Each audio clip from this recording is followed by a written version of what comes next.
শুধুমাত্র এই দোয়াটি একবার পড়েন, আল্লাহ তাআলা আপনার 90 বছরের গুনাহ মাফ করে দেবেন ইনশাআল্লাহ। আপনার 90 বছরের গুনাহ মাফ হয়ে যাবে যদি মাত্র এই দোয়াটি যদি একবার পড়তে পারেন। আপনার ভাগ্য খুলে যাবে, রিজিকে বরকত আসবে, মনের ন্যাক আশা পূরণ হবে, আল্লাহ আপনার সব দোয়া কবুল করে দিবেন। সুবহানাল্লাহি ওয়া বিহামদি। এত ফজিলত, এই দোয়াটা আপনারা শেয়ার করে দিবেন। এই যুবকেরা, আমল না করেও সওয়াব পাবা। তোমার একটি শেয়ারে, একটা বাটনে প্রেস করে তুমি সওয়াব পেয়ে যাবা। কারণ তুমি আমল না করো, অন্য কেউ যদি তোমার শেয়ারের বদৌলতে আমল করে, সওয়াব তুমি পেয়ে যাবা। নবীজির হাদিস। আমার ভাইয়েরা, আল্লাহর কাছে দোয়া করা, আল্লাহর কাছে দোয়া চাওয়া, এটি হলো মুমিনদের কাজ। আমার আল্লাহ বান্দাকে বলেন, বান্দারে উদউনি আস্তাজিব লাকুম, আমার কাছে চাও, আমার কাছে চাইলে আমি আল্লাহ তোমাকে দিয়ে দিব।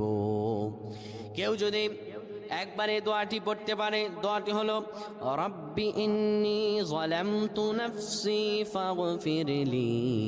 কেউ যদি এই দোয়াটা একবার পড়তে পারে, আমার আল্লাহ তাআলা তার 90